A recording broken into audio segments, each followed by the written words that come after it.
Plant of heaven or wonderful plant, aloe vera, മലയാളത്തിൽ കറ്റാർ വാഴ എന്നൊക്കെ പറയപ്പെടുന്ന ഒരു സസ്യമാണ്, ഒരു ചെടിയാണിത്.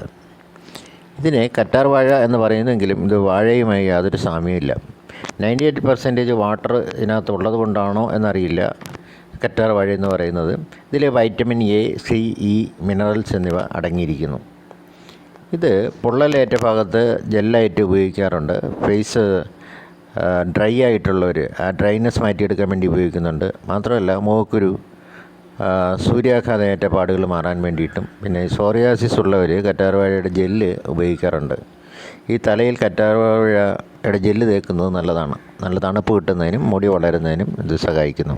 ഇതൊരു ട്രഡീഷണൽ ആയിട്ടുള്ളൊരു മെഡിസിനാണ്. ഇതിൻ്റെ ജെല്ലാണ് ഇതിന് വേണ്ടിയിട്ട് ഉപയോഗിക്കുന്നത്. ഇതിൻ്റെ ജെല്ല് എടുക്കുന്നതിന് മുമ്പ് കറ്റാർവാഴ മുറിച്ചതിന് ശേഷം ഇതുപോലെ തലകീഴായി പിടിക്കുക. ഇതിൽ നിന്നും ഒരു മഞ്ഞ ദ്രാവകം പുറത്തേക്ക് വരുന്നുണ്ട്. ഈ മഞ്ഞ ദ്രാവകം നമ്മൾ ഉപയോഗിക്കരുത്, കാരണം ഇത് ചൊറിച്ചിലിന് ഇടയാക്കും. കട്ട് ചെയ്താൽ ഇതുപോലെ കട്ട് ചെയ്താൽ ഉടനെ ഒരു തലകീഴായി പിടിച്ച് അതിൻ്റെ ആ മഞ്ഞ ദ്രാവകം ഒഴുക്കി കളയുകയോ, അല്ലെങ്കിൽ ഇതുപോലെ കട്ട് ചെയ്തതിന് ശേഷം ശുദ്ധജലത്തിൽ ഒരു ഗ്ലാസ് ശുദ്ധജലം എടുക്കുക, അതിലേക്ക് ഇറക്കി വയ്ക്കുകയോ ചെയ്യണം. അപ്പോൾ ഇതിലേക്കുള്ള ആ മഞ്ഞ ദ്രാവകം ഇതിൽ നിന്ന് ഒഴിവായി കിട്ടും. അതിനുവേണ്ടി ഇതുപോലെ വെള്ളത്തിലേക്ക് ഇറക്കി വയ്ക്കുക. ഇതിൻ്റെ തണ്ടിൽ നല്ല വെള്ളപ്പുള്ളികൾ പോലെ കാണുന്നു. തണ്ടിൻ്റെ ഇരു സൈഡിലും ചെറിയ മുള്ളുകൾ പോലെയുണ്ട്. തണ്ട് മുറിക്കുമ്പോൾ വരുന്ന കൊഴുത്ത ദ്രാവകം നമ്മൾ ശുദ്ധജലത്തിൽ അതിനെ മുക്കി അതിനെ ഇല്ലാതാക്കി അതിനുശേഷം ഇതുപോലെ കട്ട് ചെയ്യുക. അതിനുശേഷം ഇതിലുള്ള ജെല്ല് സ്പൂണോ കത്തിയോ ഉപയോഗിച്ചിട്ട് ഇതുപോലെ എടുക്കുക. ഈ ജെല്ലാണ് നമ്മൾ ഉപയോഗിക്കുന്നത്. ഇത് ട്രഡീഷണൽ ആയിട്ടുള്ളൊരു മെഡിസിനാണെന്ന് പറഞ്ഞു, കാരണം നാട്ടിൻപുറത്തൊക്കെ ഇത് ധാരാളം കാണുന്നുണ്ട്.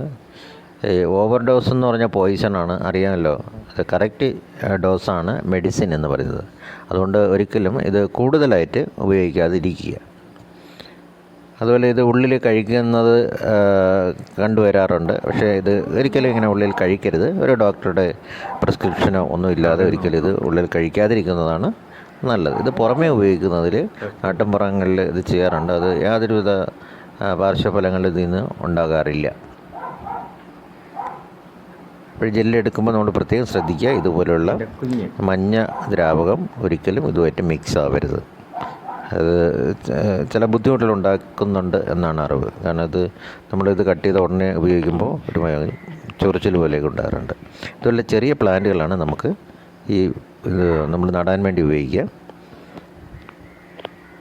ഇതിൻ്റെ വേരിൽ നിന്നാണ് പുതിയ സസ്യങ്ങൾ ഉണ്ടാകുന്നത്.